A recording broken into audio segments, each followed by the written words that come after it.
Chapter 29. Coming home to Roost. Cardinal, this is Red One, over.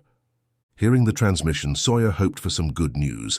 News that meant they were on their way to pick up White One, but that wasn't to be the case. White One, Cardinal here. What's your situation? Cardinal, the police have broken off their pursuit, yet we still have others who are a bit feistier. Request further instructions. Over.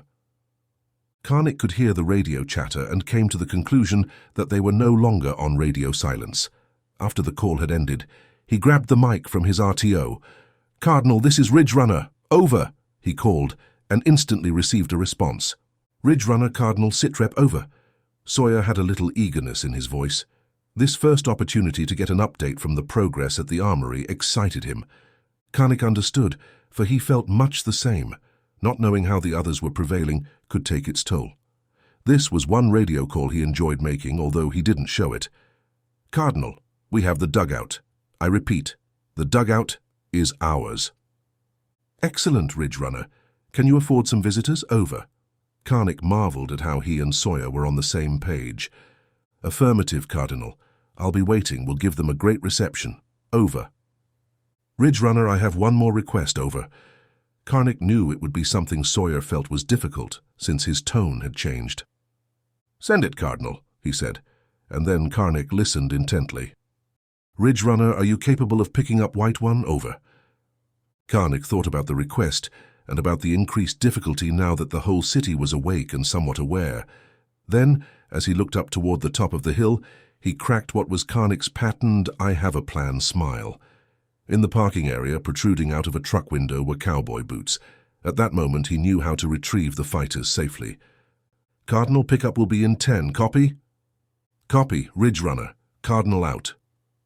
Seconds later, Karnik heard the call go out to White One and then to Red One as he began walking up the hill to the truck, where Sierra seemed to be relaxing with her feet propped up on driver's side window.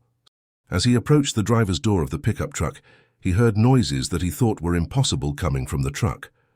Snoring? How the hell are you able to sleep? Karnik asked, just feet from the door. And then he received a response he wasn't planning on. The clicking of the hammer on Sierra's pistols, and then the sight of a muzzle. I get it where I can. Never know when the next time will be, cowboy. Then to Karnik's relief, the pistol disappeared, and he heard the sound of it being uncocked. I have a run for you if you're up to it, said Karnik. I don't have time to make a run for your needs, Sierra said, closing her eyes once again. Taken aback by Sierra's response, Karnik didn't know whether to drag her out of the truck or laugh. Since he wasn't really the laughing type, and dragging her from the truck would probably only get him another good look at her pistols. He chose the only thing left. Well, I need you to pick up Smith, Kate, and the others. While you're out, maybe you can stop for a lollipop. With having everything lined out for Smith's team's pickup, Karnik went in search of Colonel Parker when the colonel found him. Hey, Sergeant, great job looking after your men, Colonel Parker said to Karnik with admiration. Now, if you don't mind, could you call up my son if he isn't busy? It seems like months since I last saw him. Parker said this with excitement and anticipation in his eyes. Karnik's face grew slightly pale as he spoke the words, Sir. Karnik struggled to speak. This was the first time in all his years he'd had to tell a parent his or her son had died, and he feared it would become commonplace. Sir, I regret to inform you that I cannot.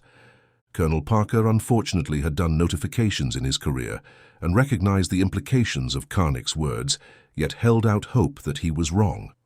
Well then, perhaps later when he isn't busy. He spoke with a mild quaver in his voice and feared what would be spoken next. Karnik swallowed down his emotions, straightened his stance, removed his hat, and placed it in his left armpit, and he then spoke with clarity. Sir, I regret to inform you that your son, Specialist Parker, was lost on a vital mission. He was killed in action while securing greatly needed resources that made it possible to be here today. The busy compound, with men moving in all directions and shouting orders, vanished in Colonel Parker's world. All that existed were flashes of memories.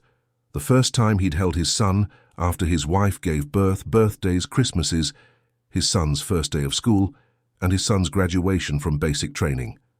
That day, he had watched as his son marched across the parade ground in his dress uniform for the first time at Fort Benning in Georgia.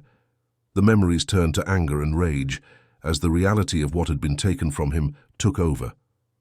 "Was it one of these Strong City Network bastards?" the colonel asked Karnik. Parker was visibly attempting to control himself and maintain his composure as a superior officer. "I am not sure. We didn't know about the SCN before today. However, that would explain quite a bit. He was with Commander Sawyer on a fuel run when it happened." "Well, Sergeant, I would like to speak with Commander Sawyer, ASAP." "Sir, with all due respect, I know you are grieving for your son, but we are no longer part of the U.S. Army.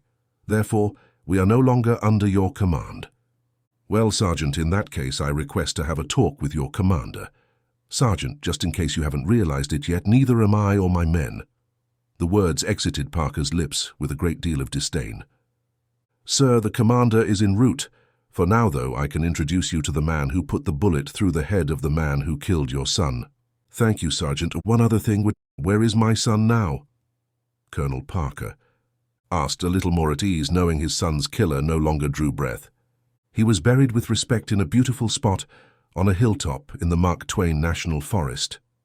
"When this madness is over, you will have to show me one day, Sergeant," the colonel replied, knowing that the day might never come. Karnik turned to one of his men, asked the squires to report to the colonel's office. Turning back to Parker's father, Karnik said, "Sir, I have preparations to attend to. I hope you understand." "Before we go, Sergeant, what is this UCM your men were hollering?" Karnik took a few minutes to explain the name of the militia, and when he finished, it brought a little bit of spirit back to the colonel's eyes. "Thanks, Sergeant," Colonel Parker replied when Karnik was finished with his explanation of the UCM.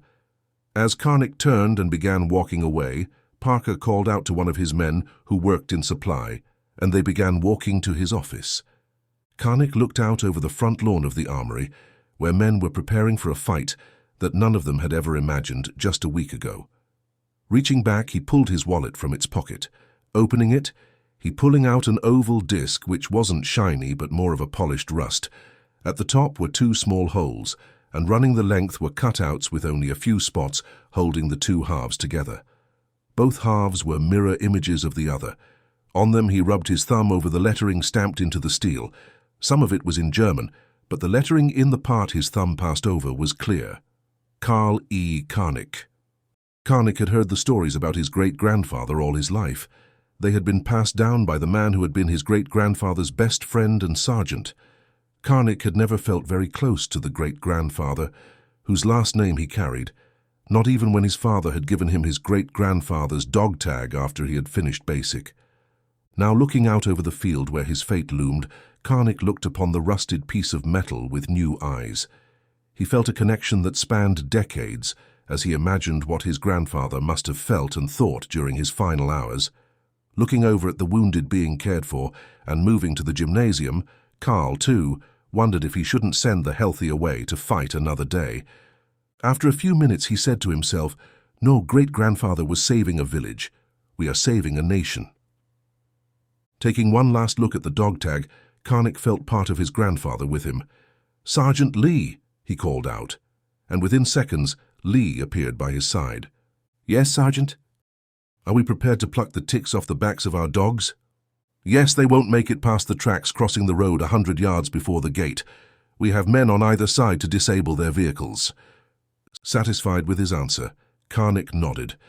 "Great, they will be coming in fast. Let's pick any the commander and the prom queen bring with them as well. Make sure the path is clear for the buses. Those men have been out there for too long." With a nod, Karnik signaled to Lee that his orders were complete, and turned and began walking to the area holding the wounded. Karnik felt it was time to find out just what kind of casualties they had taken.